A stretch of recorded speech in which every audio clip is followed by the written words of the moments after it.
Hello students, આપણે last લેક્ચરની અંદર operating સિસ્ટમની બેઝિક ફંડામેન્ટલ્સ કે જે હતું એ આપણે જોયું હતું. આજના લેક્ચરમાં આપણે ડિટેલમાં થોડું જોવાનું છે, બરાબર.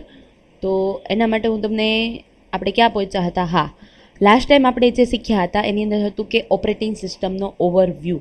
એમાં આપણે શીખ્યા હતા vote is an operating system, computer system structure, 4 components of computer system, process management activity, memory management, storage management, આટલી વસ્તુ આપણે શીખ્યા હતા. ત્યારબાદ ઓએસ એક્ટિવિટી, માસ સ્ટોરેજ મેનેજમેન્ટ, માસ સ્ટોરેજ એક્ટિવિટી, આટલી વસ્તુ શીખ્યા હતા. અને આજે આપણે જોવાનું છે ઓપરેટિંગ સિસ્ટમ સ્ટ્રક્ચર. તો એના પહેલાં એક વખત તમને રિવાઇઝ કરાવી દઉં. What is an operating system? A program that acts as an intermediary between user of computer and the computer hardware. જે યુઝરનું કોમ્પ્યુટર છે, બરાબર, user of the computer and computer hardware, આ બંને વચ્ચે જે ઇન્ટરેક્ટ કરાવે એને શું કહેવાય છે? Operating system. ઓપરેટિંગ સિસ્ટમનો ગોલ શું હોય છે? Execute user program and make solve user program easier. Execute user program, user હોય એના ઓલ પ્રોગ્રામને એક્ઝિક્યુટ કરે. Then after make solving user problems easier. યુઝરના પ્રોબ્લેમ્સને easy to easy solve out કરવાનું.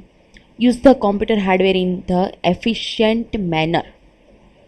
Use the computer hardware in a efficient manner, એટલે જે computer hardware છે એને એફિશિયન્ટ મેનરની અંદર મતલબમાં યુઝ કરે ઇઝીલી. આમ ધેન આફ્ટર આપણે કોમ્પ્યુટર સિસ્ટમ સ્ટ્રક્ચર જોયું તો એમાં ટોટલ 4 પાર્ટ્સ હતા: hardware, operating system, application of the systems and user. Total 4 structure આવે. હવે એ સ્ટ્રક્ચરમાં સિમ્પલી કેવું હોય કે યુઝર પાસેથી જે પણ ઇન્ફોર્મેશન હોય એ બધી એપ્લિકેશન અને સિસ્ટમ્સ હાર્ડવેર પ્રોગ્રામ્સને મળે. ત્યારબાદ એની પાસેથી ઓપરેટિંગ સિસ્ટમ પાસે જાય, ઓપરેટિંગ સિસ્ટમ પાસેથી હાર્ડવેર પાસે જાય, વળી પાછું રીવર્ડ આવે હાર્ડવેર પાસેથી ઓપરેટિંગ સિસ્ટમ પાસે જાય, ઓપરેટિંગ સિસ્ટમ પાસેથી સિસ્ટમ એન્ડ પ્રોગ્રામ પાસે જાય અને ત્યારબાદ યુઝર પાસે જાય. આ રીતે આખી પ્રોસેસ ચાલ્યા રાખે. ત્યારબાદ process management activity, memory management, storage management, OS include અને માસ સ્ટોરેજ, આટલું જોયું હતું, બરાબર. હવે એના પછી આપણે જોવાનું છે operating system structure. Simple structure, layered approach, પછી આવે છે માઇક્રો કર્નલ્સ, ધેન આફ્ટર મોડ્યુલ્સ. આટલી વસ્તુ આજે આપણે જોવાની છે, બરાબર. હવે બેઝિકલી ઓપરેટિંગ સિસ્ટમનું સ્ટ્રક્ચર કેવું હોય છે એ આજે આપણે અન્ડરસ્ટેન્ડ કરીશું. Many commercial system do not have well defined structures. Frequently, such operating systems started a small, simple and limited system and then grow beyond their original scope. MS-DOS is an example of such a system. એવી અમુક ઘણી બધી commercial system છે એમાં વેલ define structure હોતું નથી. મતલબમાં એવી ઘણી બધી સિસ્ટમ છે કે જેમાં પહેલેથી આખી સ્ટ્રક્ચર ડિફાઇન થયેલું હોય એવું હોતું નથી. Frequently such operating system started a small, simple and limited system. Such operating system started small, simple and limited system and then grow beyond their original scope. મતલબમાં કે ઓપરેટિંગ સિસ્ટમ એક small, simple અને limited system છે કે જેનાથી તમે તમારો original scope, મતલબમાં ક્યાં જઈ રહ્યા છો એને આખું તમને સ્ટ્રક્ચર બનાવી આપે. MS-DOS is a example of સચ અ સિસ્ટમ. MS-DOS, okay. તો તમને MS-DOS બતાવું, બરાબર. આ જે MS-DOS છે એ એક ઓપરેટિંગ સિસ્ટમ છે કે જેની અંદર શું આવતું હતું? ડોસ પ્રોગ્રામિંગ આવે, બરાબર. કે MS-DOS કરીને એક સોફ્ટવેર આવે છે, આ ટાઈપનું તમને સોફ્ટવેર જોવા મળે કે જેની અંદર તમે અમુક પ્રોગ્રામિંગ અને આ બધી વસ્તુ તમે કરી શકો છો, જેમ કે સી લેંગ્વેજના, ધેન આફ્ટર C++ના આવા બધા પ્રોગ્રામિંગ્સ તમારે કરવા હોય તો તમે આ MS DOS કરીને એક સોફ્ટવેર આવે એની અંદર તમે કરી શકો છો. Than after it has written to provide the mostly frequent. જો અહીંયા આપેલું છે. હવે સિમ્પલી કેવું હોય, application program, resident system program, MS DOS, device driven, ROM BIOS, device driver. MS DOS layer structure તમને બતાવું.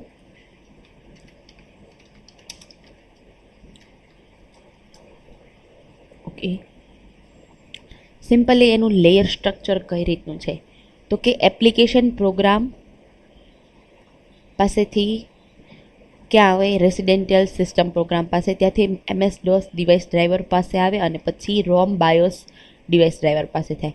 એપ્લિકેશન પ્રોગ્રામનું direct connection ROM BIOS device સાથે બી, ડ્રાઈવર સાથે બી છે અને રેસિડેન્ટિયલ સિસ્ટમ પ્રોગ્રામનું પણ છે. મતલબમાં આ એકબીજા સાથે ઇન્ટરેક્ટલી કનેક્ટ પણ છે અને ડાયરેક્ટલી કનેક્ટ પણ છે. ઓકે, આટલું કમ્પ્લીટ થઈ ગયું. Than after it was written to provide the most functionality in the least space. So it was not divided into modules carefully. In MS DOS, the interface and levels of functionality are not well separated. For instance, application programs are able to access basic IO routines to write directly on the display and disk driver. Such freedom leaves MS DOS vulnerable to errant programs, causing entire system crashes when user program fail. Of course, MS DOS was also limited by the hardware. It is another example of limited structure of the original Unix operating system.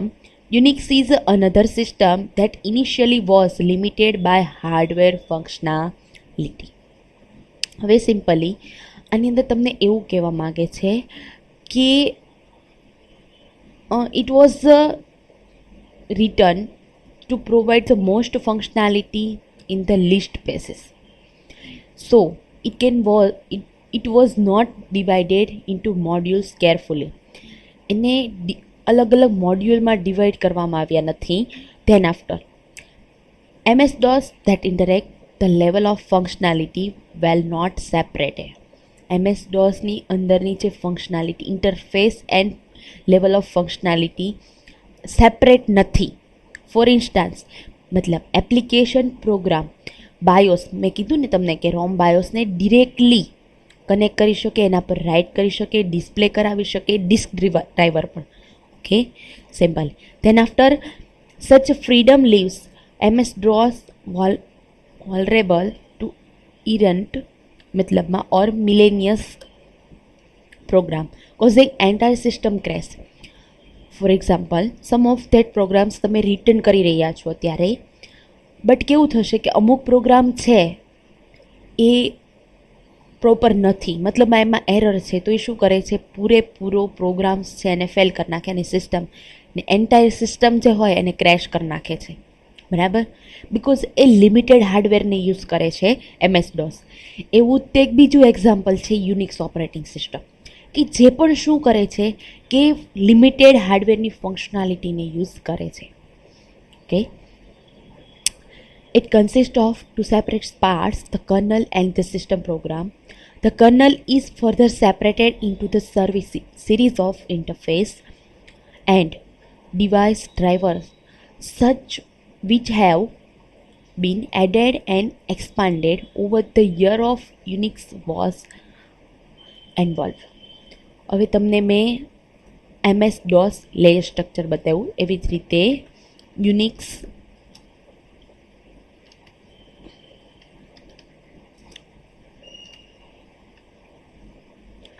layer structure. Okay, sorry, system structure.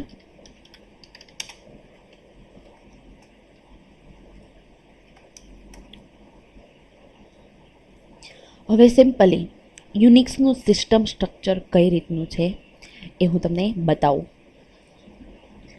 Simply કેવું હોય છે કે other application through, અલગ અલગ programs through એની અંદર આવે, ત્યારબાદ કર્નલમાં આવે, ત્યારબાદ હાર્ડવેરમાં આવે.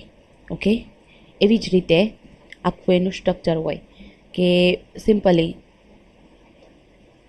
આની અંદર તમને વધારે ખ્યાલ આવશે. ફોર એક્ઝામ્પલ તરીકે યુઝર એપ્લિકેશન, મતલબ કે તમારે જે યુઝર હોય એપ્લિકેશન યુઝ કરતા હોય એનું ડાયરેક્ટલી કનેક્શન સિસ્ટમ ઇન્ટરફેસ સાથે હોય, બરાબર. એનું કનેક્શન હાર્ડવેર કંટ્રોલ સાથે હોય ને ત્યારબાદ હાર્ડવેર સુધી પહોંચતું હોય. ઓકે, હવે યુઝર એપ્લિકેશનમાંથી સિસ્ટમ ઇન્ટરફેસમાં થાય તો એમાં બે પાર્ટ્સ પડે, એક ફાઇલ સિસ્ટમ, એક આઈપીસી. ફાઇલ સિસ્ટમમાં પાછા 2 પાર્ટ્સ પડે, કેરેક્ટર અને બ્લોક. એની અંદરથી ક્યાં આવે, ડિવાઇસ ડ્રાઈવરની અંદર કેરેક્ટર અને બ્લોક બને, ત્યારબાદ એ હાર્ડવેર કંટ્રોલ પાસે જાય અને પછી હાર્ડવેર પાસે આવે. એવી રીતે પાછું રિવર્ટ બેક કરે. એવી જ રીતે આઈપીસીમાં જાય, પ્રોસેસ કંટ્રોલ થાય, શેડ્યુલર થાય, મેમરી મેનેજમેન્ટ થાય. આ બધી વસ્તુ આઈપીસીની અંદર થાય અને ફાઇલ સિસ્ટમની કેરેક્ટર, બ્લોક અને ડિવાઇસ ડ્રાઈવર, આટલી વસ્તુ આવે. ઓકે, આટલી વસ્તુ થઈ ગયા બાદ હવે સિમ્પલી આ એનું સ્ટ્રક્ચર હતું. હવે બીજી વસ્તુ કે કર્નલ.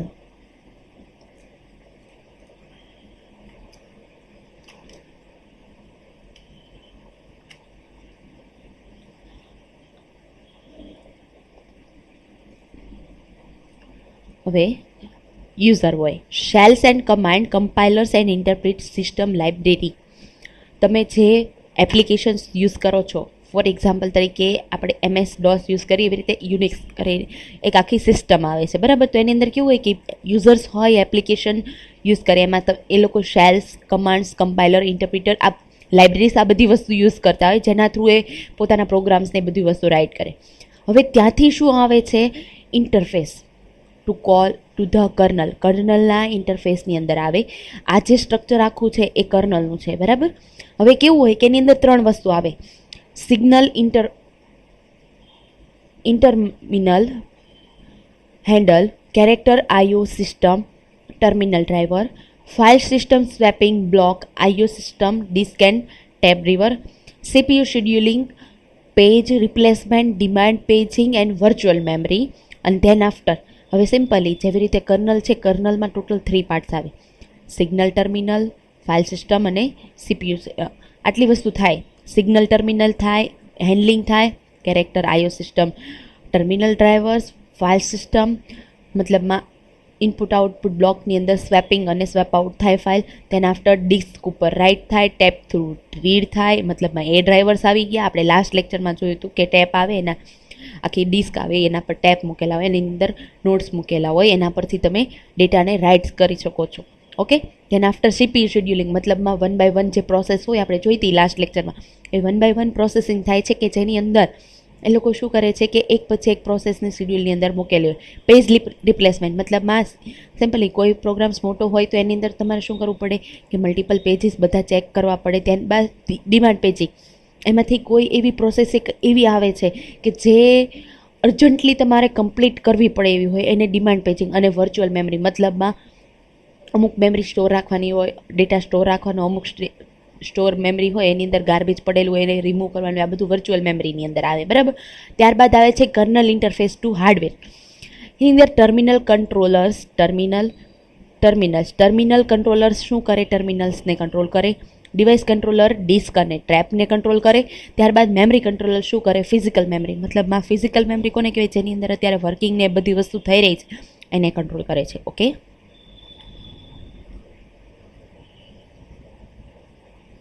પછી આવે છે લેયર્ડ એપ્રોચીસ. આપણે ફર્સ્ટ જે જોયું એની અંદર શું હતું, સિમ્પલ સ્ટ્રક્ચર. સેકન્ડ હતું લેયર એપ્રોચીસ.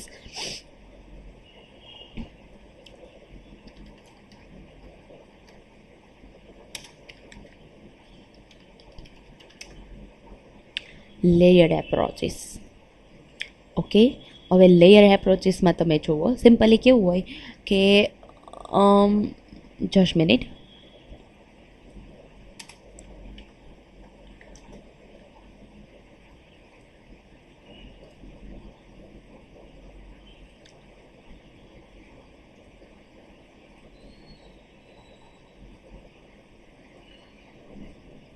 બે વસ્તુ છે, બરાબર. યુઝર ઇન્ટરફેસ મતલબમાં યુઝર સાઇડથી આવે, પછી ફાઇલ મેનેજમેન્ટ સિસ્ટમમાં જાય, ઇનપુટ આઉટમાં જાય, મેમરી મેનેજમેન્ટમાં જાય, કર્નલમાં જાય. આખું આ શું કહેવાય, લેયર એપ્રોચીસ કહેવાય, બરાબર. એવી જ રીતે જેવી રીતે કીધું કે યુઝર તો ઓપરેટર હોય, યુઝર પ્રોગ્રામ રાઇટ કરે, input output management, process and operator communication, memory and drum management, process allocation and multi programming. આટલી આખી સિક્વન્સ હોય કે વન ટાઈપ ઓફ કેવું હોય કે પહેલાં આની પાસે જાય, આની પાસે જાય, આની પાસે જાય, આની પાસે જાય, છેલ્લે ક્યાં આવે, કર્નલમાંથી આવે હાર્ડવેરની અંદર, બરાબર. હવે એ વસ્તુ આપણે આખી જોવાની છે કે એની અંદર આખી સિક્વન્સ કઈ રીતે મેન્ટેન થાય છે, લેયર એપ્રોચીસ. તો operating system can then retain much greater control over the compiler and over the application that makes use of the computer. Implements have more freedom in changing the inner working of the system and creating modular operating system. Under the top-down approaches, the overall functionality and features are determined and are separated into components. Information hiding is also important because it leaves programmers free to implement the low-level routines as they see fit. Provide that the internal interface of the routine stays unchanged and that the routine itself perform the advertised task. The operating system can then retain much greater control over the computer and over the application that makes use of the computer. Operating system શું કરે, આખું control રાખે કોના પર, તો કે જે computer છે એની અંદર જે કોમ્પ્યુટર પ્લસ એની અંદર જે એપ્લિકેશન્સ યુઝ થાય છે, બરાબર, એ બધી એપ્લિકેશનનું કંટ્રોલ કરે. Implements have more freedom to change the inner work of the system and creating modular operating system. Implementers have more freedom to changing inner working એટલે મતલબમાં અંદર સિસ્ટમમાં જે વર્કિંગ થતું એને મોર ફ્રીડમ આપે કે જે શું કરી શકે, creating modular operating system. Under the top down approaches, એક એપ્રોચીસ આવે ટોપ ડાઉન એપ્રોચીસ, સિમ્પલી ઉપરથી નીચે આવે, નીચેથી ઉપર આવે, એવી રીતે મતલબમાં ટોપમાંથી પ્રોસેસ થતી બોટમ સુધી આવે, એટલે મતલબમાં ટોપ ડાઉન એપ્રોચીસ એને કહેવાય. તો એ આખું કમ્પ્લીટ કરે, બરાબર. બિકોઝ કેવું હોય, સિમ્પલી એમાં લો લેવલ રૂટીન્સ હોય, એવું બધી વસ્તુ ચેક કરવાની હોય. કેમ કે સિમ્પલી આપણે કંઈ પણ ડેટા હોય, ફોર એક્ઝામ્પલ તરીકે આપણે સિમ્પલ મારે એક સમ કરવો છે એક્ઝામ્પલ તરીકે, તો હું શું કરીશ, મારી પાસે 2 નંબર્સ હોવા પડે, તો એની રિક્વાયરમેન્ટ્સ પ્લસ એના માટે મારે એડિશન કરવું પડે. એડિશન પછી મારે એનું મતલબમાં એડિશન કરવા માટે મારે ઇક્વલ ટુ જોઈએ તો મને આન્સર્સ મળે, બરાબર. આ બધી વસ્તુ જે છે એ મતલબમાં એક સિક્વન્સ થઈ ગઈ, બરાબર. તો એ લેયર્ડ એપ્રોચીસમાં આવે. ફોર એક્ઝામ્પલ કે સપોઝ કોઈ એક પ્રોસેસ હોય એને તમે કમ્પ્લીટ કરવા જઈ રહ્યા છો, તો યુઝર પાસેથી આવશે. યુઝર પાસેથી ક્યાં આવશે, તો કે આપણે જોયું અહીંયા યુઝર પાસેથી ફાઇલ મેનેજમેન્ટમાં જાય, ત્યાંથી ઇનપુટ આઉટપુટ સેક્ટરમાં જાય, પછી મેમરી મેનેજમેન્ટમાં જાય, પછી કર્નલમાં જાય. આને શું કહેવાય, આખું લેયર એપ્રોચીસ, બરાબર. હવે બીજી વસ્તુ કે લેયર ઓપરેટિંગ સિસ્ટમ હું તમને બતાવું.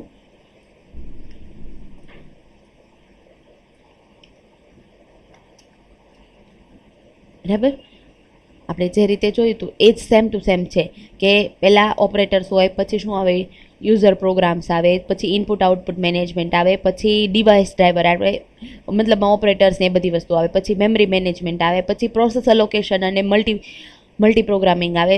મતલબમાં એ બધી વસ્તુ કર્નલની અંદર થાય છે, અને પછી હાર્ડવેર પાસે આવે. પછી સેમ ટુ સેમ હાર્ડવેરથી પાછું રિવર્ટ બેક જાય કે કર્નલમાં જાય, મેમરી મેનેજમેન્ટમાં જાય, ડિવાઇસ ડ્રાઈવરમાં જાય, આઈઓ મેનેજમેન્ટમાં જાય, યુઝર પ્રોગ્રામ પાસે જાય, અને ફાઇનલી એને આઉટપુટ મળતું હોય છે. આ રીતે આખી સિસ્ટમ આવતી હોય છે. જો આ જે છે મતલબમાં layer and user interface, user પાસે બહુ બધા હોય, પછી 1 by 1 લેયર વાઇઝ એ ક્યાં જાય છે, લેયર એન, પછી લેયર નંબરિંગ લેયર હોય, હાર્ડવેરનું લેયર હોય 0 હોય, પછી એના ઉપર કર્નલ આવે 1 નંબર ઉપર આવે, એના પછી ઉપર આઈઓ ડિવાઇસ આવે છે તો 2 નંબર ઉપર છે. મતલબમાં સિક્વન્સ વાઇઝ આખું વર્કિંગ થતું હોય છે. Okay, then after a system can mode modular in many ways.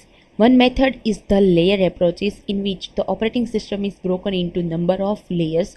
The bottom layer is the hardware, the higher level is the user interface. લાસ્ટમાં મેં તમને જે કીધું એ જ વસ્તુ આવી કે 0 નંબર ઉપર મતલબમાં બોટમ લેયર ઉપર શું હોય છે હાર્ડવેર અને nth નંબર ઉપર એટલે મતલબમાં વચ્ચે જેટલા પણ લેયર આવે એનો લાસ્ટ જે નંબર હશે એના પર શું હશે યુઝર ઇન્ટરફેસ મતલબમાં યુઝરની જે રિક્વાયરમેન્ટ હશે એ ત્યાં પડેલી હશે.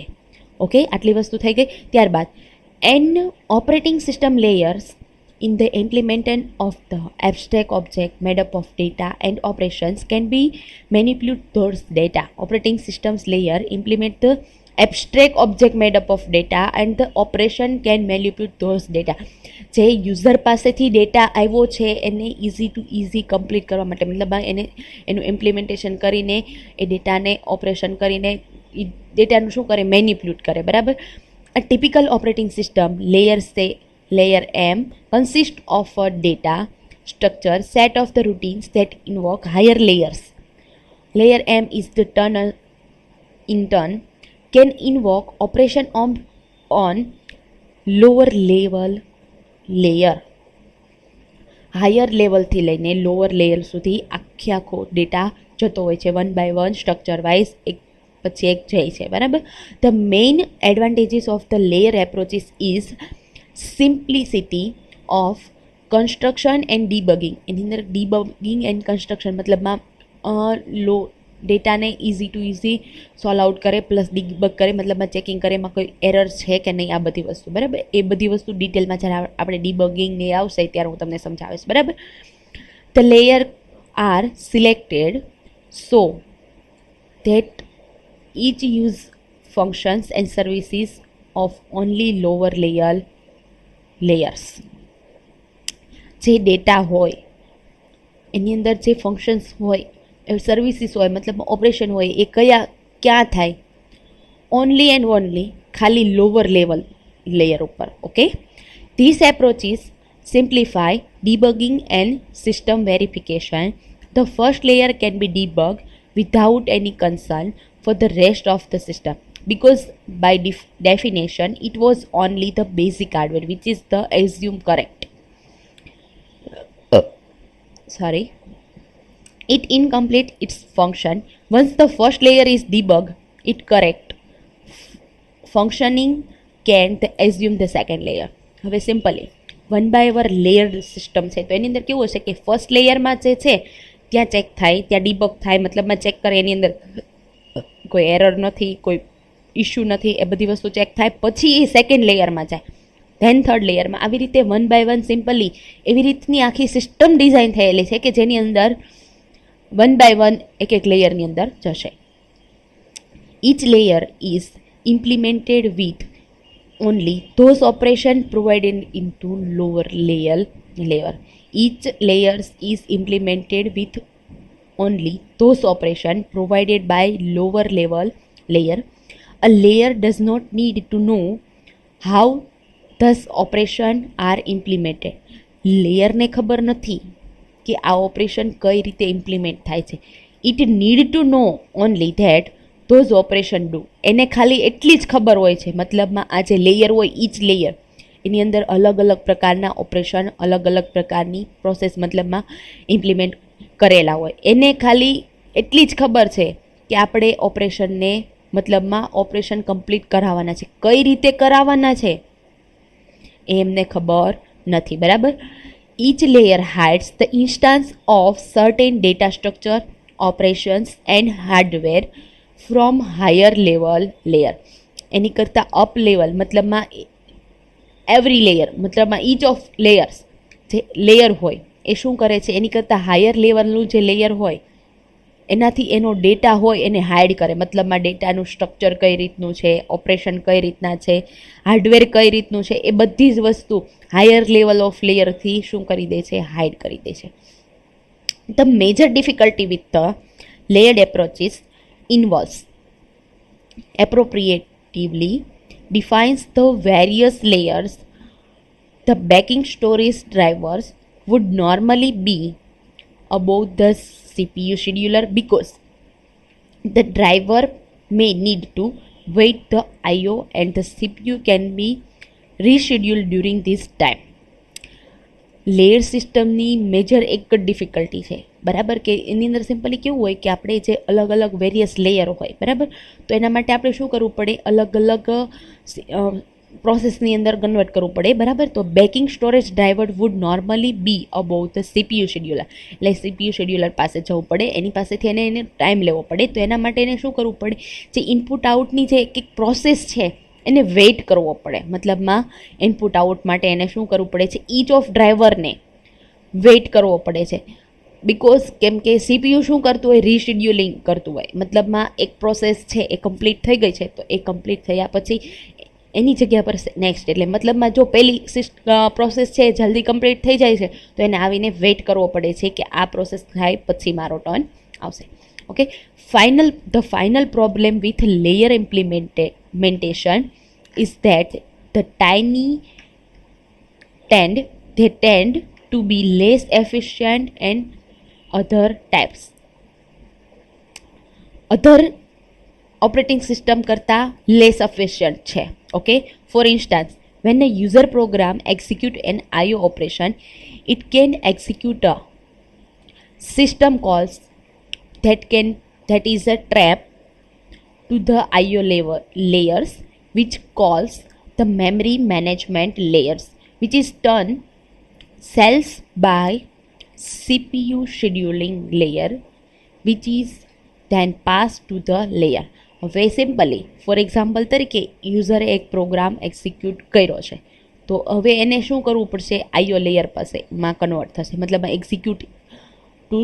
Execute a system call that is trap to the IO layer, મતલબમાં input IO layer. Okay, which calls to memory management layer, which is turn to schedule layer, મતલબમાં વન બાય વન કેવું હોય કે simply આની પાસેથી કામ આની પાસે જાય, આની પાસેથી આની પાસે જાય, આની પાસેથી આની પાસે જાય.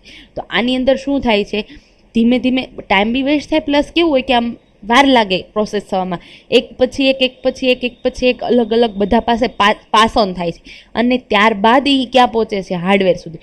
હવે સિમ્પલી ડિરેક્ટલી હાર્ડવેર સુધી નથી પહોંચતો. હવે મેં તમને કીધું તો કોઈ પ્રોસેસ થવી હોય, યુઝરનો કોઈ પ્રોગ્રામ હોય તો એને હાર્ડવેર સુધી પહોંચવું પડે છે, બરાબર. તો આની અંદર કેવું થાય છે કે એક ઓપરેશન જે યુઝર પ્રોગ્રામ એક્ઝિક્યુટ થાય છે, બરાબર, આઈઓ ઓપરેશનમાં, ધેન આફ્ટર એ શું કરે, system execute to system call, એટલે શું થાય, આઈઓ લેયર બને, ધેન આફ્ટર એ મેમરી મેનેજમેન્ટ લેયરમાં જાય, ત્યારબાદ CPU શેડ્યુલર લેયરમાં જાય, ત્યારબાદ હાર્ડવેર પાસે પહોંચે. એટલે આ જે આખી સ્ટ્રક્ચર સિસ્ટમ છે એ શું થઈ જાય છે, આખી લેન્થી થઈ જાય છે, બરાબર. ધેન આફ્ટર માઇક્રો કર્નલ છે,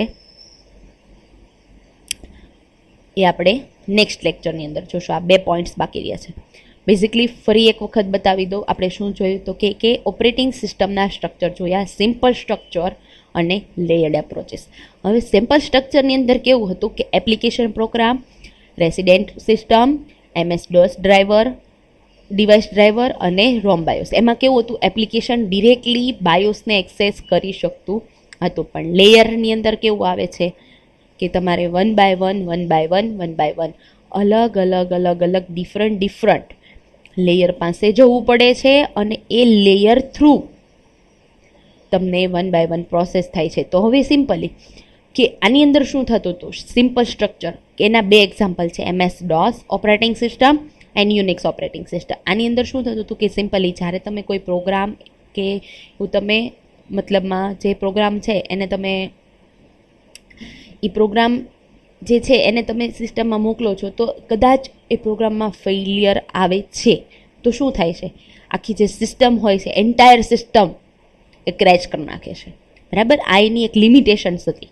બરાબર, લિમિટેડ સ્ટ્રક્ચર, બિકોઝ એનું શું હતું, લિમિટેડ સ્ટ્રક્ચર હતું. જ્યારે લેયર સિસ્ટમમાં શું થાય છે, એફિશિયન્ટ નથી, વર્ક પ્રોપર થાય છે, અધર સિસ્ટમ કરતાં પ્રોપર બી છે, પણ શું છે તો કે લેયર્ડ એપ્રોચેસ, મતલબમાં વન બાય વન લેયરમાં જાય. સિમ્પલી જે યુઝરે પ્રોગ્રામ આપેલો હોય એ પ્રોગ્રામ ક્યાં જાય તો કે આઈઓમાં જાય, આઈઓ પાસેથી મેમરી મેનેજમેન્ટમાં જાય, મેમરી મેનેજમેન્ટમાંથી CPU શેડ્યુલરમાં જાય. જેવી રીતે આપણે જોયું તો યુઝર ઇન્ટરફેસ હોય ત્યાંથી ફાઇલ મેનેજમેન્ટ સિસ્ટમમાં જાય, એટલે મતલબમાં ફાઇલને જેને જ્યાં મોકલવાની હોય ત્યાં મોકલે, પછી એમાંથી આઈઓમાં જાય, ત્યારબાદ મેમરી મેનેજમેન્ટમાં જાય, ત્યારબાદ કર્નલમાં જાય, કર્નલ પાસેથી હાર્ડવેરમાં જાય. હવે પાછું સિક્વન્સ ઊંધી. હવે એમાં કેવું હોય, પાછું મેમરી મેનેજમેન્ટમાં જાય, પછી ત્યાંથી કર્નલમાં જાય, પછી પાછું સીપીયુ શિડ્યુલિંગ કરે કે કોને ક્યારે ક્યાં મોકલવું. એમાં પણ જો પાછું સિમ્પલી કે ટાઈમિંગ આપણી જે સિસ્ટમ છે એ પ્રોપર મતલબમાં મતલબમાં આપણી આગળની જે સિસ્ટમ છે એને ટાઈમ ડ્યુરેશન વધારે લાગે છે, તો આપણે પહોંચીએ તો એ પ્રોસેસમાં હોય તો આપણે વેઇટ પણ કરવી પડે છે. બરાબર. તો આ આપણે જોયું. ઓપરેટર, પછી શું આવે, user programs, input output management, processes and operator communication, process and operators communication, then after memory and drum management, then after allocation and multiprogramming. આખી સિક્વન્સ આ રીતે હોય છે. બરાબર. Middleware, operating system, firmware, device ને પછી ક્યાં જાય, હાર્ડવેર પાસે. ઓકે, તો આપણે લેક્ચરને કમ્પ્લીટ કરીશું.